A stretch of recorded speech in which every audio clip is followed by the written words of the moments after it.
Hey everyone, this is Shani Dinani and I welcome you all to Magnet Brains Hindi, एक ऐसा channel जहां आपको मिलती है स्कूल एजुकेशन बिल्कुल फ्री ऑफ कॉस्ट। साथ ही साथ अगर आप डिफरेंट कोर्सेज जैसे कि स्पोकन इंग्लिश कोर्स जैसे NTSC, ओलम्पियाड, इंग्लिश मीडियम का करिकुलम एक्सेट्रा एक्सेट्रा कुछ भी अगर एक्सप्लोर करना चाहते हो वो भी बहुत आसानी से, देन डेफिनेटली आपको ये सारे कोर्सेज मिलते हैं मैग्नेट ब्रेन्स के प्लेटफॉर्म पे। अगेन हर एक चीज़ बिल्कुल फ्री ऑफ कॉस्ट है। साथ ही साथ आप लोगों की सुविधा के लिए ये सारी चीज़ें जो हैं वो प्रॉपरली एक ऑर्डर में अरेंज करके आपको प्रोवाइड की जाती हैं। कहाँ पर? मैग्नेट ब्रेन्स की वेबसाइट पर। तो भाई वेबसाइट अगर आप विजिट करते हैं तो वहाँ पर आप इजीली कुछ सेकंड्स में आपका जो भी रिस्पेक्टिव वीडियो जो आप देखना चाहते हो ऑफ द रिस्पेक्टिव टॉपिक वहाँ तक इजीली पहुँच जाओगे। अब वेबसाइट कैसे विजिट करते हैं, वीडियोस को कैसे देखते हैं, ये सब मैं आपको बताऊंगी in detail over the demo, but कब? इस वीडियो के अंत में। बट राइट नाउ हम बात कर सकते हैं आज के टॉपिक के बारे में जो आप ऑलरेडी देख चुके हो कि हम डिस्कस करेंगे the summary of the chapter from the diary of Anne Frank. तो ये जो चैप्टर है बहुत ही ज़्यादा इंटरेस्टिंग है, साथ ही साथ ये एक रियल कहानी है बिकॉज एन फ्रैंक जो हैं इन्होंने डायरी लिखी थी जब वो लाइक एक बेस्ट फ्रेंड वगैरह की तलाश में थी कि कोई बेस्ट फ्रेंड होना चाहिए लाइफ में, but she did not had any, और इसीलिए उन्होंने अपनी डायरी किटी को अपना बेस्ट फ्रेंड बना लिया और उससे सारे एक्सपीरियंसेस शेयर किए। अब उन्हीं एक्सपीरियंसेस में से एक दो चीज़ें जो हैं, एक एक्सपीरियंस आपको उनके स्कूल का, साथ ही साथ उन्होंने जो भी अपनी फैमिली के बारे में अपने बारे में छोटा मोटा इंट्रोडक्शन दिया है वो सब हमने पढ़ा इस पर्टिकुलर चैप्टर में। तो बहुत सी चीज़ें थी, राइट? ऐसा तो है नहीं कि इसमें कुछ फैक्ट्स नहीं है, डेफिनेटली बहुत सारे फैक्ट्स हैं, बहुत सारे नाम भी हैं जो आपको ध्यान में रखना है। तो ये सब चीज़ें जो हैं हम already in detail word to word explanation के साथ पढ़ चुके हैं इसके पहले वाले वीडियो में। आई होप आप सब ने डिटेल्ड एक्सप्लेनेशन देख लिया है। बट अब बारी आती है इस इतने बड़े चैप्टर को थोड़ा छोटा करके पढ़ने की, ताकि आपके पास basically important words, important lines जो हैं वो आ जाएं, ताकि आप उनको यूज करके अपने आंसर्स को लिख सको। क्लियर? ऑल राइट, चलो तो स्टार्ट करते हैं with the summary of chapter number 4 which is from the diary of Anne Frank. तो ये जो पर्टिकुलर चैप्टर है इसे लिया गया है from the diary of a young girl, जो एन फ्रैंक की डायरी का एक्चुअल टाइटल है, ठीक है, जो उनके पापा ने पब्लिश कराई थी। तो उस पर्टिकुलर डायरी से आपको कुछ कुछ जो बातें हैं या कुछ पेजेस हैं वो दिए गए एंड थोड़ा बहुत उसमें अडेप्टेशन किया है, थोड़ी बहुत चीज़ें चेंज की हैं और आपको फिर दिया है। एज इट इज़ नहीं दिया है क्योंकि मे बी वो उतना फिर इंटरेस्टिंग नहीं बनता स्टोरी टाइप्स। तो जैसे मूवीज़ वगैरह नहीं बनती, जब बायोग्राफीज वगैरह बनती हैं तो क्या होता है भाई उसमें थोड़े बहुत अपने खुद के भी टच डाल देते हैं जो भी राइटर्स होते हैं। उसी तरीके से आपको भी यहाँ पर थोड़ा बहुत अडेप्टेशन से लेकर फिर इस डायरी का जो भी एक्सट्रैक्ट है वो दिया है। क्योंकि ये डायरी का पार्ट है, एन फ्रैंक की डायरी का पार्ट है, इसीलिए टाइटल बहुत सही है, from the diary of Anne Frank. ठीक है, तो टाइटल अगर कोई पूछता है कि क्या ये बेस्ट टाइटल है, yes it is the most appropriate title. इसके अलावा और कोई अच्छा टाइटल आप शायद नहीं दे पाएंगे। क्लियर? ओके, चलिए स्टार्ट करते हैं। So the lesson from the diary of Anne Frank is an autobiography of a young Jewish girl whose name was Anne Frank. तो ये जो पर्टिकुलर चैप्टर है वो एक ऑटोबायोग्राफी है। What is autobiography? जो खुद के द्वारा खुद के जीवन के बारे में लिखा जाता है ना, उसे ऑटोबायोग्राफी कहते हैं। ऑटो मतलब सेल्फ, खुद से, और बायोग्राफी मतलब आपकी जो जीवनी होती है, लाइक आपका जो लाइफ होता है पूरा, जो आप जीवन के बारे में अपना लिखते हो, दैट इज बायोग्राफी। तो खुद के द्वारा लिखी गई खुद ही की लाइफ के बारे में, that is what is autobiography. और क्योंकि एन फ्रैंक ने खुद ही डायरी में अपनी पूरी लाइफ के बारे में डिस्क्राइब किया है, वो क्या सोचती हैं, एवरीथिंग डिस्क्राइब किया है, इसीलिए ये ऑटोबायोग्राफी है। तो डेफिनेटली अगर आपको कोई क्वेश्चन आता है जहां आपको थोड़ा सा भी इसको ब्रीफ करना है एन फ्रैंक को या एन फ्रैंक के चैप्टर को, डेफिनेटली आप ये लाइन लिख सकते हो कि ये जो है ऑटोबायोग्राफी है। किसकी? Of a young Jewish girl, या फिर of a young German born Jewish girl, because इनका जर्मनी में बर्थ हुआ है। द प्लेस वॉज फ्रैंकफर्ट, ठीक है, पढ़ा हुआ है हमने। इनकी सिस्टर मार्गॉट 1926 में बर्थ हुआ, इनका 1929 में हुआ, and both of them were born in Frankfurt Germany. तो जर्मन बॉर्न जूइश गर्ल है, यहूदी लड़की है ये, और इनका नाम क्या है? Anne Frank. पूरा नाम क्या है वो बिल्कुल हमने बिगनिंग में पढ़ा था, एनलीज मैरी फ्रैंक, राइट? और उसको फिर प्यार से एन फ्रैंक कह दिया जाता है। She had no best friends and that's why she starts writing her thoughts in a diary. Definitely Anne Frank had no close friends. तो वो जो अपना जो भी वो सोचती हैं, जो भी उनकी थिंकिंग है, वो सब कुछ लिख देती हैं in what? In a diary. And got the diary on her 13th birthday. अब एन फ्रैंक को ये जो उनकी डायरी है वो उनके 13वें जन्मदिन यानी 13th बर्थडे पे एज अ गिफ्ट मिलती है। Anne Frank was hiding during World War II in order to avoid the Nazis. तो नाजीज का बहुत ज़्यादा इल ट्रीटमेंट, प्रोसिक्यूशन बढ़ चुका था एंड इनकी पूरी family, there were so many other people जो कि छुपे हुए थे ऑब्वियसली उस नाजीज अटैक से, क्लियर। और ये भी ऑब्वियसली पार्ट थी उसकी और जो हाइड कर रही थी। She has shared her experiences in her diary, और उन्होंने अपनी जो भी एक्सपीरियंसेस हैं इस डायरी में शेयर किए हैं। तो ऐसा था कि भाई ये अपनी डायरी में सब कुछ मेंशन करती थी और ये उनकी फैमिली को भी पता था ऑब्वियसली, तभी उनके पापा उस डायरी को पब्लिश कराते हैं। तो सब जो हैं जितने भी वहाँ पर विक्टिम्स थे कोई भी नहीं बचता है। इवन एन फ्रैंक जो हैं वो भी कौन सी बीमारी है, टाइफस की वजह से उनकी डेथ हो जाती है। She was also not alive, तो वो भी नहीं बच पाती हैं। पूरे ग्रुप में से सिर्फ एक पर्सन है जो बच जाते हैं और वो है इनके फादर ऑटो फ्रैंक। तो ऑटो फ्रैंक जो है जब बच जाते हैं, ये सिचुएशन थोड़ी ठीक हो जाती है वॉर के बाद, तो ये जाते हैं सीधे अपनी बेटी की डायरी को देखने की भाई वो सही सलामत है कि नहीं। और उनको वो डायरी मिलती है, उन्हें लगता है कि भाई ये बहुत यूनिक है, तो वो डिसाइड करते हैं उसको पब्लिश कराने का और उसका नाम रखते हैं the diary of a young girl, clear. अब ये जो डायरी है ओरिजिनली डच लैंग्वेज में लिखी थी एन फ्रैंक ने, बट इसे फिर लेटर ऑन बहुत सारी लैंग्वेजेस में ट्रांसलेट किया गया एंड जो भी बुक्स की लिस्ट आती है ना जो सबसे ज़्यादा पढ़ी गई है आज तक, उसमें से एक ये डायरी भी है, clear, okay. Initially, Anne felt that it was a strange experience to write down all her thoughts in a diary. तो जब वो स्टार्ट करती है ना डायरी लिखना तो उनको लगता है कि ये बड़ा स्ट्रेंज एक्सपीरियंस है, बहुत अजीब फीलिंग आती है उनको। इसके दो रीजंस है। नंबर वन, डेफिनेटली उन्होंने कभी भी डायरी एंट्री की नहीं है या कभी ऐसा कुछ लिखा नहीं है, तो उनके लिए पहली बार था कि वो कुछ ऐसे लिख रही हैं, तो उनके लिए थोड़ा अजीब था। दूसरी चीज़ थी, उनको लगता था कि ना तो वो और ना ही कोई और कुछ सालों बाद फ्यूचर में एक छोटी बच्ची क्या सोचती है उसके बारे में पढ़ना चाहेगा। तो उन्हें लग रहा था कि दोनों रीजंस है जिस वजह से उनको लग रहा था ये थोड़ा अनयूजुअल, स्ट्रेंज सा, वियर्ड सा एक्सपीरियंस है। She believed that no one in the near future would be interested to read about a young girl's thoughts. तो उन्हें ये लगता था कि भाई कोई भी मेरा क्या सोचना है, मेरे क्या विचार है, मैं इतनी छोटी बच्ची हूँ, तो कोई क्यों ही पढ़ना चाहेगा। लाइक एक छोटा बच्चा क्या सोचता है वो क्यों कोई पढ़ेगा, राइट। तो ये वो ऐसा सोच रही थी, but she wanted to share all her thoughts and that's why decided to write her thoughts in a diary and named it गिरी। बट डेफिनेटली फिर वो डिसाइड करती है कि इट डज नॉट मैटर कोई पढ़ता है कि नहीं पढ़ता है, क्योंकि मुझे अपनी जो भी बातचीत इतनी सारी चल रही मेरे दिमाग में उन्हें बाहर निकालने की ज़रूरत है। भाई किसी ना किसी से जब तक वो नहीं करेंगी बात, उन्हें ऐसा लगेगा कि कुछ बोझ है, ठीक है। एंड दैट्स वाई वो डिसाइड करती हैं कि मैं डायरी में लिखूंगी, क्योंकि ऑब्वियसली उनके पास कोई बेस्ट फ्रेंड नहीं था जिससे वो ट्रस्ट करके अपनी सीक्रेट शेयर कर सकें या अपना जो भी वो सोचती है वो शेयर कर सकें। इसीलिए उन्होंने अपनी डायरी को अपना बेस्ट फ्रेंड बना लिया और उसका नाम क्या रखा, बहुत ही क्यूट सा नाम, kitty, clear. So I hope यहाँ तक बहुत अच्छे से आपको पिक्चर क्लियर हो गया है कि समरी कैसे लिखते हैं। सो अभी तक हम आई गेस स्टार्टिंग के जो 5-6 पेजेस हैं उनको इतने छोटे से फॉर्म में लिख सकते हैं, और यही चीज़ होती है जब आप शॉर्ट और लॉन्ग आंसर्स लिखते हो। आपको लगता है छोटा कैसे करें, लॉन्ग आंसर में मतलब बड़ा आंसर कैसे लिखें, सो ये प्रैक्टिस होती है। तो आपको ना हर एक चीज़ को थोड़ा छोटा बनाने की कोशिश करनी चाहिए जब भी आप पढ़ाई करते हो कोई भी चैप्टर की, सो दैट जब क्वेश्चन आंसर्स आए तो आप डिफिकल्टी फेस ना करो, क्लियर, ओके। चलिए इसी को हिंदी में देखते हैं। Part from the diary of Anne Frank एक युवा यहूदी लड़की की आत्मकथा है जिसका नाम एन फ्रैंक था। उसका कोई अच्छा दोस्त नहीं था और इसीलिए वह अपने विचार डायरी में लिखने लगती है, because she was really in search of a best friend. वो हमेशा से ढूंढ रही थी कि एक कोई एक उनका सच्चा दोस्त हो जिससे वो सारी बातें शेयर कर सके। तो वो नहीं कर पाई क्योंकि वो किसी पे भी एक तरीके का एक बॉन्ड नहीं फॉर्म हो पाया किसी के साथ जिसको वो ट्रस्ट कर सके और अपनी सीक्रेट शेयर कर सके।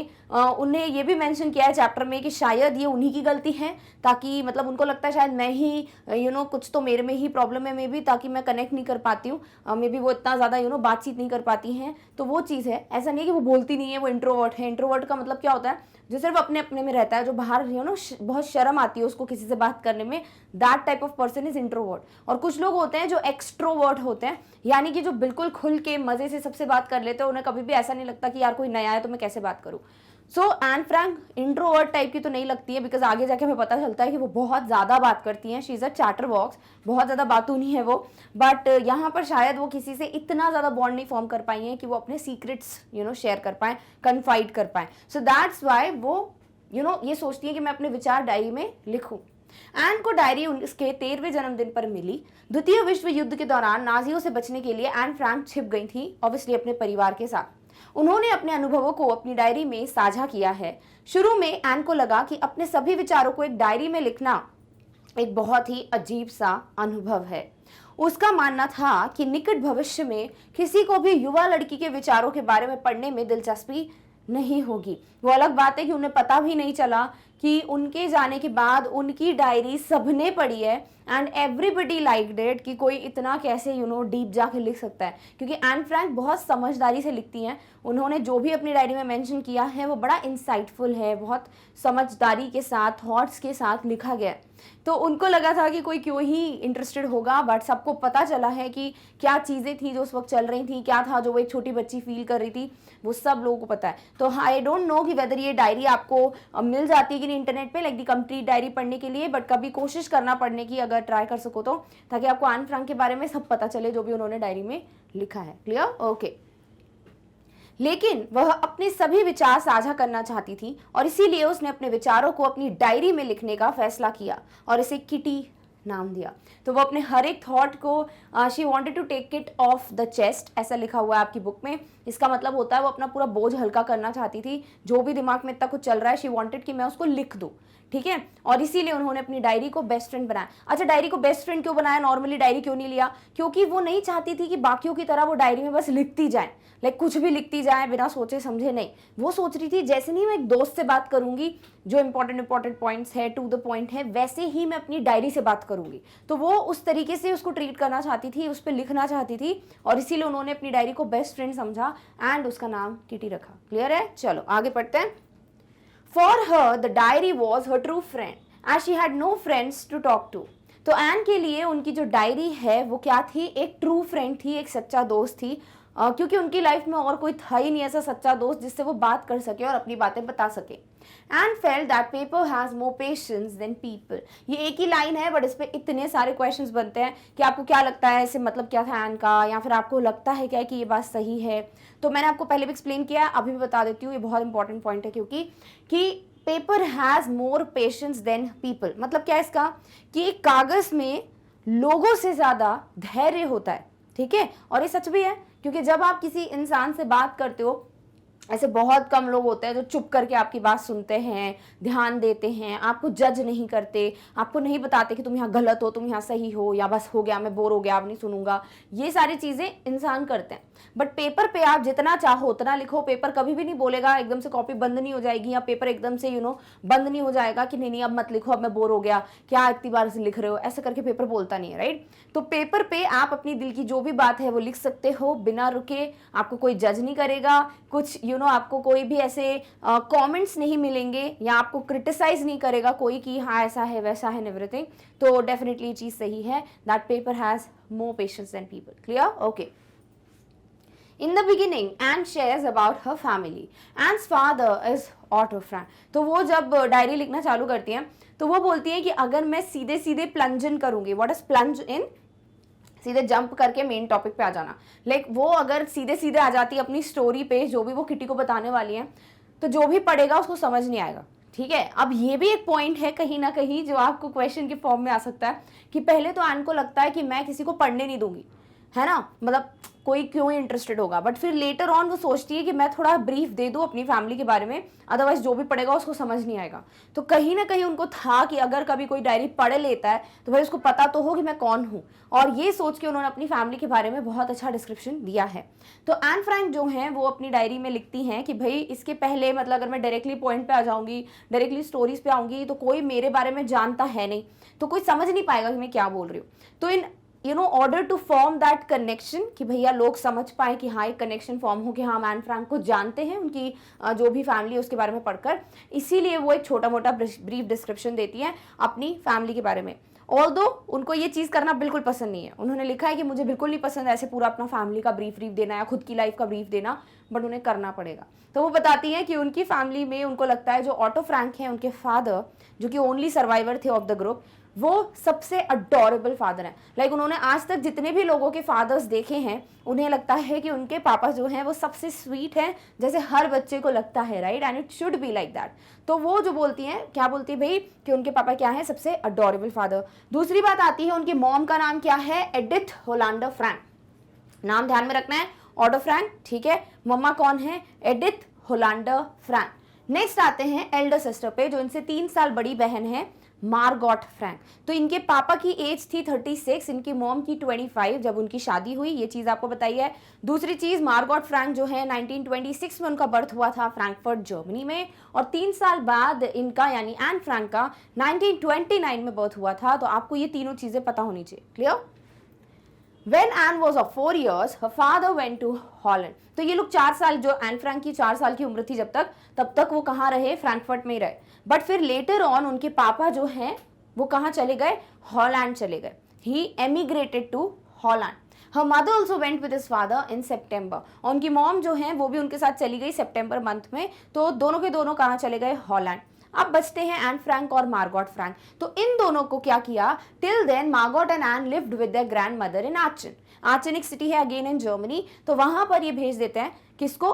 एन को और उनकी सिस्टर मार्गॉट को। आचन में कौन रहता है? इनकी grandmother. Later on Margot and then Anne also went to Holland. और फिर धीरे धीरे जो मार्गॉट है वो दिसंबर में, देन उसके बाद एन जो है वो फरवरी में कहाँ चले जाते हैं? हॉलैंड चले जाते हैं। In Holland Anne was sent to Montessori nursery school. Anne's grandmother died in 1942। अब जो भी बेसिक पॉइंट्स है वो सब दिए हैं, उसका डिटेल मैं आपको देती जाऊंगी साथ साथ। तो जैसे ही हॉलैंड पहुंच जाते हैं लोग, तो एन का स्कूल चालू हो जाता है और उन्हें एक मॉन्टेसरी नर्सरी स्कूल में भेजा जाता है। वहाँ पर ये फर्स्ट फॉर्म से लेके 6th फॉर्म तक पढ़ती हैं, और 6th फॉर्म में इनके स्कूल की जो हेड मिस्ट्रेस है मिसेस कूपरस, वही इनकी टीचर हुआ करती थी। तो दोनों का बहुत अच्छा बॉन्ड था, एन का और मिसेस कूपरस का। इतना अच्छा बॉन्ड था कि जब एन का फेयरवेल था, यानी जब वो स्कूल एजुकेशन खत्म हो गई तो स्कूल छोड़ के जाते तो फेयरवेल होता है, राइट? तो यानी कि एक तरीके का गुड बाय। तो वो जो गुड बाय था वो इतना हार्ट ब्रेकिंग था दोनों के लिए कि both the teacher Mrs Kuperus and Anne जो है वो रो रहे थे, उनकी आंखों में आंसू थे। क्लियर है? चलो नेक्स्ट आते हैं कि ये लोग आचन में थे, राइट? उनकी ग्रैंड मदर थी। तो यहाँ पर क्या होता है, लेटर ऑन पता चलता है कि उनकी जो ग्रैंड मदर हैं उनकी 1942 में डेथ हो जाती है। लाइक वो थोड़ी बीमार थी, मई जो समर्स होते हैं 41 के, तब शायद वो बहुत बीमार थी, उनका ऑपरेशन हुआ, और बिकॉज उनका ऑपरेशन था, तबीयत खराब थी, इसीलिए एन का उस ईयर का बर्थडे जो है वो प्रॉपरली सेलिब्रेट नहीं किया गया था obviously. And then later on 1942 में अनफॉर्चुनेटली, बदकिस्मती से, एन की जो ग्रैंड मदर है उनकी डेथ हो गई। एंड ये चीज़ एन के लिए भी थोड़ी हार्ट ब्रेकिंग थी, क्योंकि एन अपनी ग्रैंड मदर को बहुत प्यार करती थी। वो कभी किसी को बताती नहीं थी कि कितनी बार वो सोचती हैं, अक्सर सोचती हैं वो अपनी दादी के बारे में, बट हाँ, she loved her before even, जब उनकी ग्रैंड मदर थी, and even after she left, वो तभी भी एन अपनी ग्रैंड मदर से बहुत प्यार करती है। क्लियर? ओके। एन के लिए डायरी उसकी सच्ची दोस्त थी, क्योंकि उसके पास बात करने के लिए कोई दोस्त नहीं था। एन ने महसूस किया कि कागज में लोगों की तुलना में अधिक धैर्य है, जो चीज हम भी मानते हैं। शुरुआत में एन अपने परिवार के बारे में बताती हैं। एन के पिता ऑटो फ्रैंक हैं, उनकी माँ एडिथ होलैंडर फ्रैंक है, और उनकी बड़ी बहन मार्गॉट फ्रैंक है। जब एन 4 साल की थी, उनके पिता हॉलैंड चले गए। उनकी माँ भी सितंबर में अपने जो भी उनके हस्बैंड हैं, उनके पिता जो हैं एन फ्रैंक के, उनके साथ गई थी, और तब तक मार्गॉट और एन अपनी दादी के साथ आचन में रहते थे। आचन क्या है फिर से बता दूं? City in Germany. क्योंकि जब ना ये चैप्टर पढ़ लोगे और लास्ट चैप्टर तक पहुंच जाओगे, प्रपोजल वगैरह तक, तब आपको ये लगेगा कि आचन क्या था। तो ये एक सिटी है। क्लियर है? चलो, बाद में मार्गॉट और फिर एन भी हॉलैंड चले गए। हॉलैंड में एन को मॉन्टेसरी नर्सरी स्कूल भेजा गया था। मॉन्टेसरी एजुकेशन बहुत अच्छी होती है, लाइक बच्चों के लिए एक्टिविटीज़ के थ्रू उनको पढ़ाया जाता है। तो वहाँ 1st से लेके 6th फॉर्म तक एन पढ़ी है। एन की दादी की मृत्यु 1942 में हो गई थी। एक और ईयर की कब उनकी डेथ हुई थी इनके दादी जी की? 1942 में। क्लियर है? चलो, now Anne shares her experience in her diary. तो अभी तक आपको फैमिली का डिस्क्रिप्शन मिलता जा रहा था। अब आप एन फ्रैंक को थोड़ा जानते हो, राइट? अब आप लिंक कर पाएंगे जब वो अपना एक्सपीरियंस बताएंगी। तो वो अपना जो डायरी का एक्सपीरियंस है वो शेयर करती हैं, और ये किस दिन का डायरी का एक्सपीरियंस है? सैटरडे का दिन है, और डेट है 20 जून 1942। ठीक है? तो ध्यान में रखना है कि 20 जून 1942 की डायरी एंट्री पढ़ रहे हैं हम। साथ ही साथ उस दिन क्या था? सैटरडे था। तो वो स्टार्ट करती हैं डियरेस्ट किटी लिखकर अपनी डायरी एंट्री में, क्योंकि ऑब्वियसली जब हम डायरी लिखना सीखते हैं ना, इवन जब आपके सिलेबस में डायरी आती है, तो आप हमेशा डियर डायरी पढ़ते हो उसके फॉर्मेट में। क्लियर? तो वैसे ही ये क्या लिखती हैं? डियरेस्ट किटी, यानी मेरी सबसे प्यारी जो है वो कौन है? Kitty. And tells that the entire class was nervous as they were going to get their results. तो वो अपने स्कूल के बारे में बता रही हैं कि पूरी क्लास के बच्चे जो हैं दे वर क्वैकिंग इन देयर बूट्स। इसका मतलब होता है कांप रहे थे, वो थर थर आ रहे थे क्योंकि उनको बड़ी टेंशन हो रही थी, एंशियस थे, बहुत ज़्यादा नर्वस थे कि क्या होगा। ठीक है, तो जब भी आप टेंशन में होते हो, आपने देखा होगा लोग कई बार ना बिल्कुल ऐसे पैर वैर हिलाते रहते हैं, और फिर आपको बोलना भी पड़ता है कि please don't shake your legs, right. तो वो चीज़ होती है जब नर्वस होता है ना इंसान, तो उसको समझ नहीं आता क्या होगा, ऐसे ऐसे करके हिलने लगता है। वैसे ही पूरी क्लास जो है वो नर्वस थी। क्यों थी नर्वस? क्योंकि उनको रिजल्ट्स मिलने वाले थे कि भाई कौन बच्चा जो है वो सेम क्लास रिपीट करने वाला है और कौन है जिसको नेक्स्ट क्लास में प्रमोट किया जाएगा। Anne was confident about other subjects. अब एन जो है वो अपने दोस्तों के लिए और खुद के लिए, लाइक उनकी जितनी भी गर्ल फ्रेंड्स थी, जो भी फीमेल फ्रेंड्स थी उनकी, वो सब के लिए और खुद के लिए बहुत ही ज़्यादा श्योर थी कि सब पास हो जाएंगे। और एन जो है हर एक सब्जेक्ट में कॉन्फिडेंट थी सिर्फ एक के, और वो कौन सा है? But she was in sure about mathematics. उसे गणित के बारे में श्योरिटी नहीं थी, मैथ्स के बारे में श्योरिटी नहीं थी कि मतलब क्या होगा, whether she will pass in it or not। अब ये क्यों है? क्योंकि इसकी भी कहानी आगे जाके पता चलेगी। According to Anne, about a quarter of the class were dummies who should be kept back in the same class।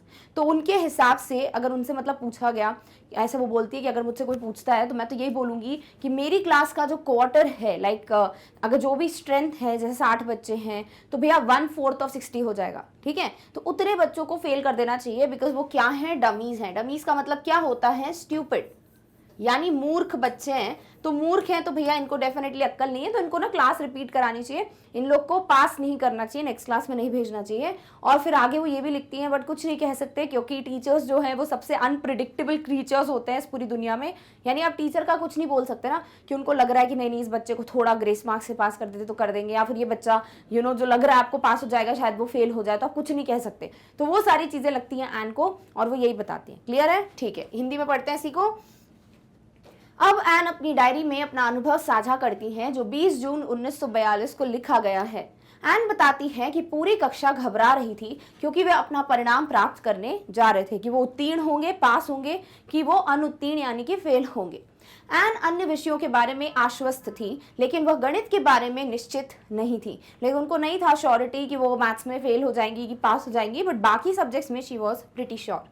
N के अनुसार कक्षा के लगभग 1/4 बच्चे मूर्ख थे जिन्हें वापस उसी कक्षा में रखा जाना चाहिए था। और एन जो है ना बड़ी स्ट्रांगली मतलब ओपिनिएटेड है। What is opinionated? जो लोग ने अपना खुद का एक ओपिनियन रखते हैं कि भैया मुझे तो ऐसा लगता है। लाइक बहुत कम लोग होते हैं जो अपनी बात रख पाते हैं। कई लोग हैं जो पीठ पीछे बोल लेते हैं, कई लोग हैं जो सामने बोल देते हैं कि भैया मुझे ये लगता है। और ये बहुत अच्छी आदत होती है, बिकॉज आपका ओपिनियन अगर आपको लगता है तो सामने बोलो, नहीं तो मत बोलो। ठीक है, तो यहाँ एन के बारे में आपको ये डेफिनेटली दिखता है कि वो ना बहुत ज़्यादा स्ट्रांगली ओपिनियंस रखती हैं अपने, वो भले बाकी के टीचर्स के बारे में हो, स्कूल के बारे में हो, फ्रेंड्स के बारे में हो। और यहाँ पर एक और चीज़ दिखती है कि उनको यही लगता है कि यार आधी से ज़्यादा, आधी तो नहीं मतलब 1/4 क्लास जो है वो तो बिल्कुल मूर्ख बच्चों से भरी पड़ी है, तो इनको फेल कर देना चाहिए। क्लियर? ओके, आगे पढ़ते हैं। And tells about her maths teacher Mr Keesing. Next नाम जो आपको ध्यान में रखना है वो है मिस्टर कीसिंग। अभी तक वैसे बहुत सारे नाम आए हैं इन बिटवीन, जैसे इनके फैमिली मेंबर्स के वो 4 नाम, जो टीचर थी मॉन्टेसरी में मिसेस कूपरस, इनके मैथमेटिक्स टीचर मिस्टर कीसिंग। इसके अलावा आपको आगे जाके इनकी दोस्त के बारे में नाम पता चलेगा, सियान, जो कि इनको पोइट्री वाला हेल्प करती है 3rd एसे में लिखने के लिए। और भी नाम है, जी एन करके नाम दिया हुआ है जो इनकी दोस्त हैं, लाइक स्कूल में जब ये लोग सब बेट वेट लगा रहे हैं। 2 और नाम दिए गए तो बॉयज़ के जो इनके पीछे बैठे हुए हैं, तो आपको ये सारे नाम ध्यान में रखने हैं। क्लियर है? सो इनके जो मैथमेटिक्स टीचर हैं वो है Mr Keesing, who was annoyed by her talkative nature. तो मिस्टर कीसिंग एक ओल्ड फॉगी हैं, ऐसा लिखती है एन फ्रैंक। ओल्ड फॉगी का मतलब जो पुराने विचारों के मनुष्य होते हैं उनकी बात हो रही है। तो मिस्टर कीसिंग थोड़े वैसे थे, और एन जो है इनको बकबक करने का बहुत शौक है, ये बहुत बातूनी है और क्लास में हर टाइम जो है वो चैटर बॉक्स बनी फिरती है। तो ये जो मिस्टर कीसिंग है ये कई बार वार्न कर चुके हैं कि एन बात मत करो, एन बात मत करो। और उनको ना बहुत ज़्यादा वो अनॉयड हो चुके थे, इरिटेट हो चुके थे, परेशान हो चुके थे एन की इस आदत की वजह से कि वो क्लास में बहुत बातें करती थी। और आपको भी पता होगा कि क्लासरूम में ना टीचर्स इसी चीज़ से सबसे ज़्यादा इरिटेट होते हैं, जब वो पढ़ा रहे हो और आप जब बहुत बातें करते हो, फिर आपको डायरी में नोट मिल ही जाता है your child is very talkative और इसको जाओ पेरेंट्स से साइन करा के आओ, राइट। तो यही चीज़ है यहाँ पर कि मिस्टर कीसिंग जो है वो एन की बातें करने की आदत से बहुत ज़्यादा परेशान हो चुके थे। One day he punished Anne with extra homework. Definitely उन्होंने एन फ्रैंक को बहुत सारी वार्निंग्स दी कि ताकि वो समझ जाए, बट एन कभी सुनती थी नहीं, वो कभी चेंज ही नहीं हुई, वो सिर्फ बातें करती थी क्लासरूम में। तो इस चीज़ को देखकर मिस्टर कीसिंग एक दिन जो है बहुत परेशान हो गए और उन्होंने एन को पनिशमेंट दे दी, बट उनकी पनिशमेंट बहुत अच्छी और क्रिएटिव थी। इस पे क्वेश्चन शायद एक दो बार आ चुका है, बट फिर भी आपको बता दूं कि एक आपसे ये पूछा जा सकता है कि आपको क्या लगता है कि मिस्टर कीसिंग की जो पनिशमेंट है वो सही थी कि नहीं। तो डेफिनेटली आपको लिखने के लिए पॉजिटिव पॉइंट मिल सकता है कि मिस्टर कीसिंग की जो पनिशमेंट है वो बहुत सही थी, क्योंकि जनरली पनिशमेंट्स जो होती हैं उसमें बच्चे बहुत ज़्यादा हर्ट हो जाते हैं। लाइक पेन वाली पनिशमेंट्स होती है कि आपको अपने हैंड्स रेस करके खड़े रहना है, हाथ ऊपर करके खड़े रहो, या फिर आपको लिख के दे देंगे कि 15-20 बार लिखो एक ही चीज़ को, 100 बार लिखो। तो ये सारी जो होती है मारेंगे तो ये सब पनिशमेंट्स गलत होती है।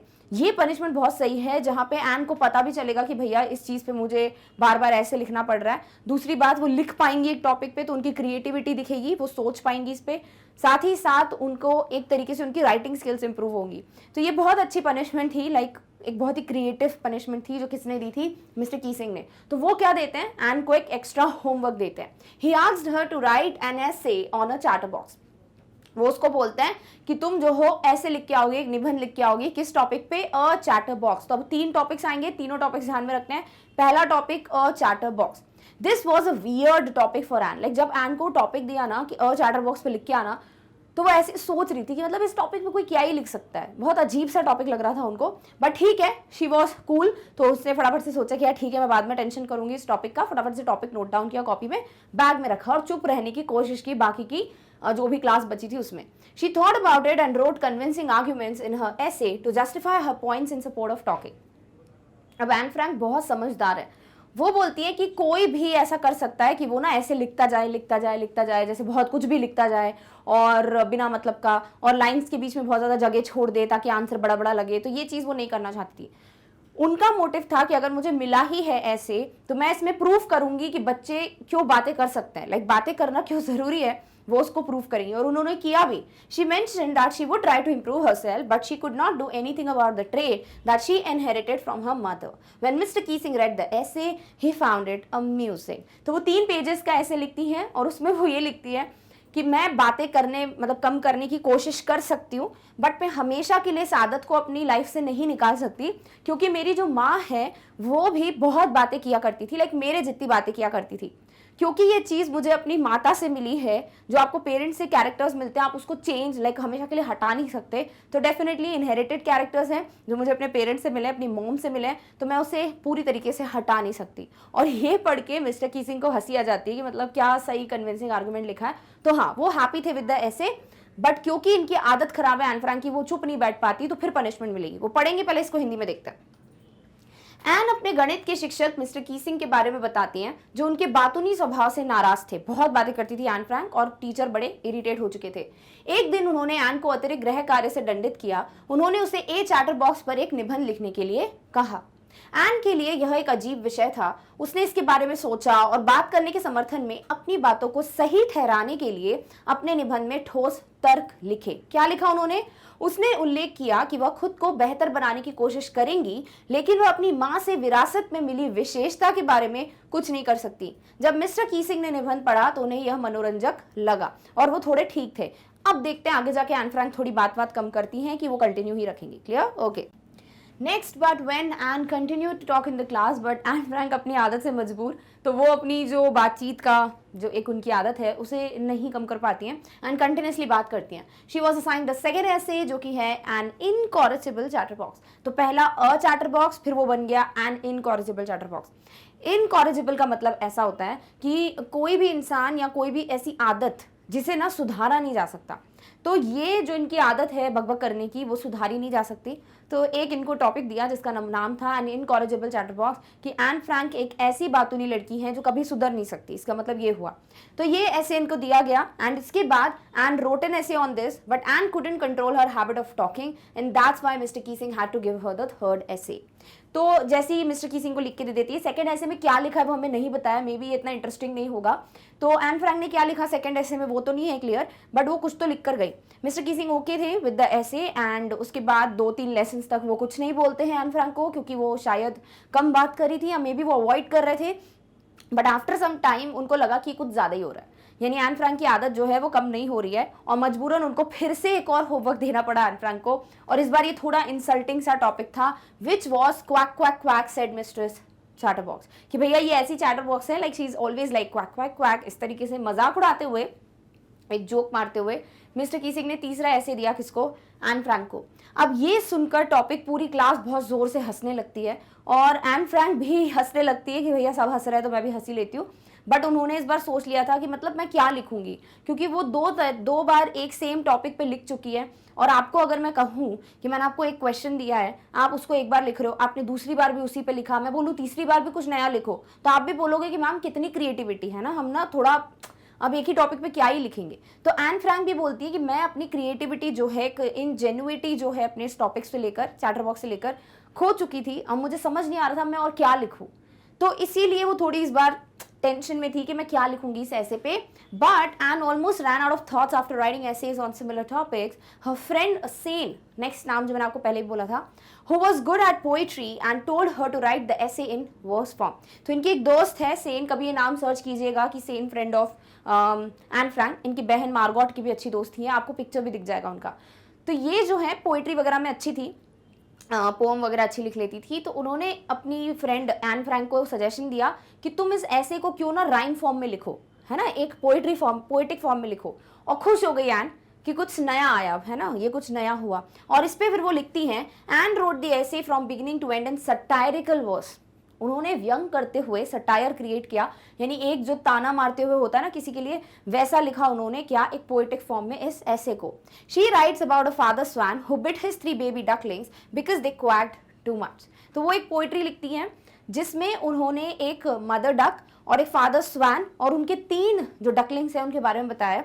जो फादर स्वान हैं उन्होंने अपने तीनों बच्चों को काट के मार दिया क्योंकि वो बहुत ज्यादा क्वैक क्वैक करते थे। भैया बतख क्वैक क्वैक नहीं करेगी तो कौन करेगा, यानी इनडायरेक्टली वो मिस्टर कीसिंग को बोल रही थी कि आप बार बार मुझे बातें करने पे टोक रहे हो, मैं एक बच्ची हूँ और बच्चे अगर बकबक नहीं करेंगे तो कौन करेगा। लाइक अगर आप कभी किसी छोटे बच्चे से मिले हो जो बोलना सीख गया है, आपको पता होगा कि वो चुप बैठते ही नहीं है, वो सिर्फ कुछ ना कुछ बोलते रहते हैं, कुछ ना कुछ पूछते रहते हैं। तो भाई बच्चों की वो आदत होती है। तो वही चीज एंड लिख रही है कि मैं छोटी बच्ची हूँ, लाइक इतनी भी छोटी नहीं है बट बच्ची तो है, तो मैं बोलूंगी क्योंकि ये मेरी आदत है, तो मुझे अलाउड होना चाहिए बातचीत करना। ऐसा नहीं कि ये फादर स्वान जो है वो बस अपने बच्चों को मार देते हैं क्योंकि वो बहुत क्वैक क्वैक करते हैं, जो कि ऑब्वियसली उनकी आदत होगी। फादर स्वान ने भी जब छोटे होंगे तो क्वैक क्वैक ही किया होगा। तो वही चीज वो लिखकर जो है मिस्टर कीसिंग को दे देती हैं। When Mr. Keesing read the essay, he took it in the right way. But N Frank बहुत ज़्यादा उस वक्त फॉर्चुनेट थी, लकी थी, क्योंकि अगर कोई और स्टूडेंट किसी टीचर को ऐसे ऐसे लिख के देगा और टीचर गुस्से में आ गया तो फिर कुछ भी हो सकता था, एन फ्रैंक के लिए बहुत ज़्यादा डेंजरस भी हो सकता था। बट बहुत लकी थी वो कि उनके टीचर मिस्टर कीसिंग ने इसको बहुत सही तरीके से लिया, इस जोक को, और इसके बाद बहुत फ़ायदा हुआ एन फ्रैंक को। और वो क्या था, since then Anne was allowed to talk in class and was never assigned any extra homework by Mr Keesing. उस दिन से लेकर आगे तक एन फ्रैंक को बात करना अलाउड था क्लासरूम में एंड उन्हें कोई भी एक्स्ट्रा होमवर्क फिर नहीं दिया गया। और इस तरीके से N Frank was successful finally after 3 attempts prove करने में कि बातचीत करना अलाउड होना चाहिए। बट इसका मतलब ये नहीं कि आप भी बोले कि मैम हमें भी अलाउड होना चाहिए, लेकिन अपने स्कूल में ऐसा नहीं है। जब पढ़ाई है तो पढ़ाई करनी चाहिए, when it is a time जब बात कर सकते हो दैट टाइम आपको बात करनी चाहिए। सो डेफिनेटली यहाँ पर जो मिस्टर कीसिंग हैं बहुत ज़्यादा चेंज हो गए थे, वो भी every now and then jokes वगैरह मारते थे एंड एन फ्रैंक को भी उन्होंने एक तरीके से लिबर्टी दे दी थी कि वो बात कर सकती है। क्लियर? ओके, इसी को हिंदी में देखते हैं। लेकिन जब एन ने कक्षा में बात करना जारी रखा तो उसे एक दूसरा निबंध एन इनकॉरिजिबल चैटर बॉक्स सौंपा गया। एन ने इस पर एक निबंध लिखा, लेकिन एन बात करने की अपनी आदत को नियंत्रित नहीं कर पाई और इसीलिए मिस्टर कीसिंग को उन्हें तीसरा निबंध, जो कि है quack quack quack said mister chatter box, देना पड़ा। इसी तरह के विषयों पर निबंध लिखने के बाद एन के विचार लगभग समाप्त हो गए थे। उसकी सहेली सन ने, जो कविता में अच्छी थी, एनी को कविता के रूप में निबंध लिखने के लिए कहती हैं। एन ने शुरू से अंत तक व्यंग कविता में निबंध लिखा। वह एक पिता हंस के बारे में लिखती है जिसने अपने 3 बतखों को काट लिया क्योंकि वे बहुत ज्यादा क्वैक क्वैक करते थे। जब मिस्टर कीसिंग ने निबंध पढ़ा तो उन्होंने इसे सही तरीके से लिया और तब से एन को कक्षा में बात करने की अनुमति दी गई और मिस्टर कीसिंग द्वारा कभी भी कोई अतिरिक्त गृह कार्य नहीं सौंपा गया। और इस तरीके से आपका जो चैप्टर है वो खत्म होता है। सो आई होप आपको ये सारी चीज़ें क्लियर है। तो आपको क्या क्या दिमाग में रखना है, एन फ्रैंक के बारे में, उनकी फैमिली मेंबर्स के नाम, ठीक है, कब किसका बर्थ हुआ जो भी बताया वो, किस ईयर में ये हॉलैंड गए, किस ईयर में इनकी ग्रैंडमदर बीमार पड़ी, किस ईयर में उनकी डेथ हो गई।